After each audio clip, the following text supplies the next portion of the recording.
Welcome you all students. Today we are going to see one of the very important chapter from the 12th standard. So today onwards I am starting the maths 1 paper 1 from 12th, that is the first chapter of mathematical logic. So before going to solve the example from this chapter, just we'll go through some important definitions in this chapter. So let's see one by one. The term in this chapter is of statement. So what is a statement? Statement is just a declarative sentence which is either true or false, but not both simultaneously.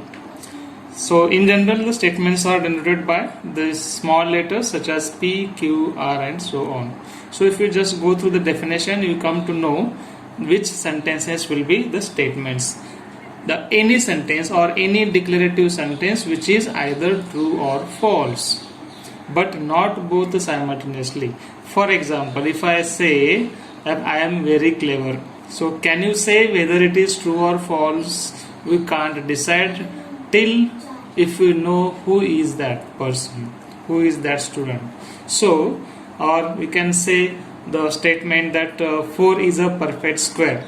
So here we can say we know whether 4 is a perfect square or not. So we can decide whether it is true or false. So here we can say it is true. So such a statement which can be decided either it is true or false, such statements are known as the statements. Such sentences are known as the statements. So they are the universally either true or false. So such declarative sentences are known as statements. So after getting this term, so we'll just see here some examples are given. The sun rises in the west. So square of number is always a non-negative. So if you go through these two examples of sun statements, the sun rises in the west, whether it is true or false, we know that sun rises in the east. So here this statement is false. So we can say the truth of this statement is false. Similarly, square of a number is always non-negative. Non-negative means it is greater than or equal to 0. Means square, as we know, square of every number, every real number or every natural number is always positive. So hence we can say this statement is true. This sentence is true. So we can say it is a statement. Wow, what a beautiful it is. So it is also a sentence, but can you say whether that statement, that sentence is true or false? We can't decide. We can't declare whether it is true or false. It is an exclamatory sentence. So sentences which are exclamatory sentences, interrogative sentences, such type of sentences cannot be the statements. Okay, so only the declarative sentences which are either true or false, but not both simultaneously, are known as statements. Right? Now come to the next definition, next term from this chapter, that is truth value of a statement. So as here we have seen in the definition of statement, it is a declarative sentence which is either true or false. So here I can say a statement is either true or false. The truth value of a true statement is denoted by T, and the truth value of a false statement is denoted by F. So here we can say the letters T and F are true and false. They are called the truth value of a statement. As we know, they are either true or false. So such true or falsity of that statements are known as the truth value of statement. It must be either true or false. So whenever it is true, we can say we denote that truth value of the statement by T. If it is false, we denote this truth value of the statement as F.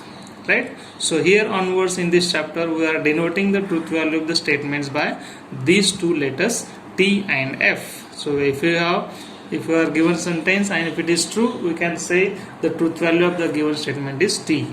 And if a sentence given a statement has its truth value false, then we can denote its truth value as F only. No need to write true and false in words. We just use the letters to denote the true and false of the statement.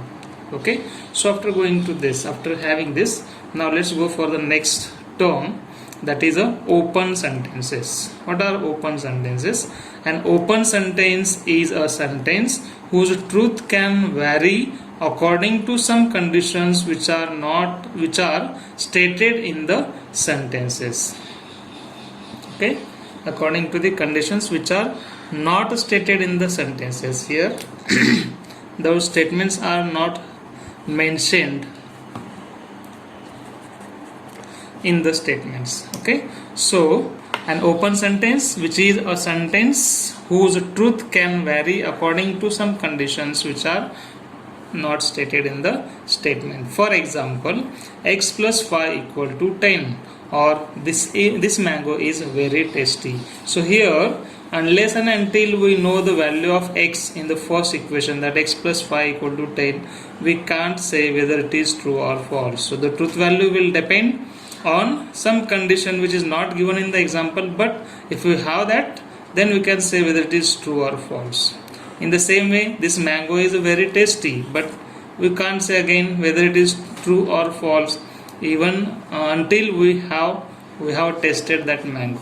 Okay, so such sentences which can be either true or false depending on the conditions. After coming to know the condition for that sentence, then only we can say that the statement is it is true statement or false statement. So such statements whose truth value cannot be decided just by reading the sentence. So such sentences are called the open sentences. Here you are not given the condition. So since the conditions are not given, so we can't say whether it is true or false. So that true or false will depend on the condition which are not stated here. If it is stated, we can say it is true or false. So such sentences are known as open sentences. Now let's go for the next definition, that is a compound statement, which is a very important term here. Compound statement, it is a statement which is formed by combining two or more simple statements with the help of logical connectives. So here we have one more important term known as a logical connective. We will come to know this in the next part of this chapter. So just know what is the compound statement. A compound statement which is obtained or which is formed by combining two or more simple statements is called the compound statement, and they are connected through some logical connectives. Now we'll see which are the logical connectives. Let's see one by one. Here we have some logical connectives which are oftenly used here in this topic. So let's see one by one. So as in English we know the connectives which connects two sentences. They are in general and, or, not, if then, if and only if, or but, or either or. So these are some connectives. Okay, now here in this chapter we are going to use these connectives oftenly. These are known as logical connectives: and, or, not, if then, if and only if.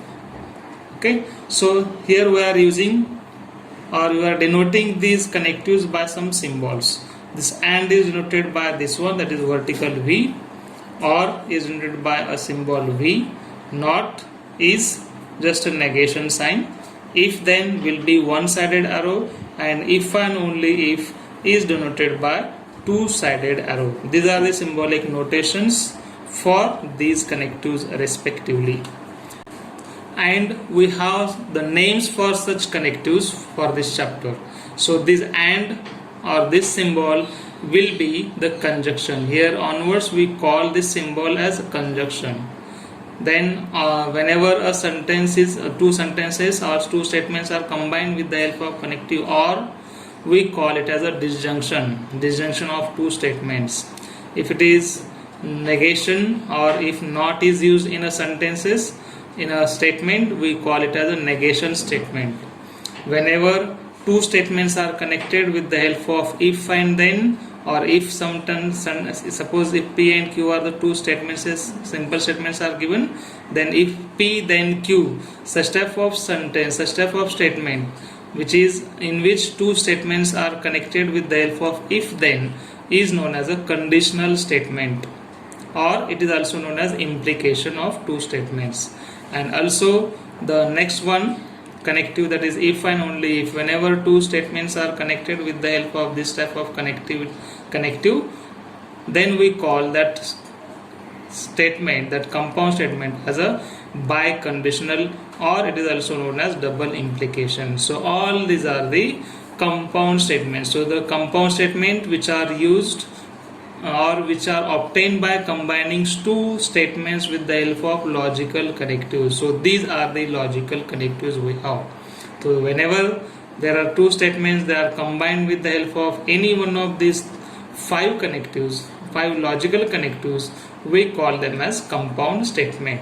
And these connectives are known, or they are known by these notation, that is we call them as conjunction whenever and is used, whenever or is used we call it as a disjunction, whenever not is used we call it as a negation, whenever two statements are combined using if then we call it as a conditional or implication, and two statements are combined with the help of if and only if, or this symbolic notation, we call it as a biconditional or double implication. So these are all the names for compound statements: conjunction, disjunction, negation, conditional and biconditional.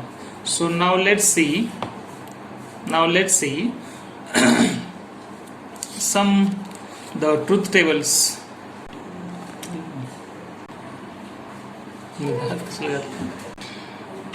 So these are the logical connectives. So in this chapter, these logical connectives plays very important role.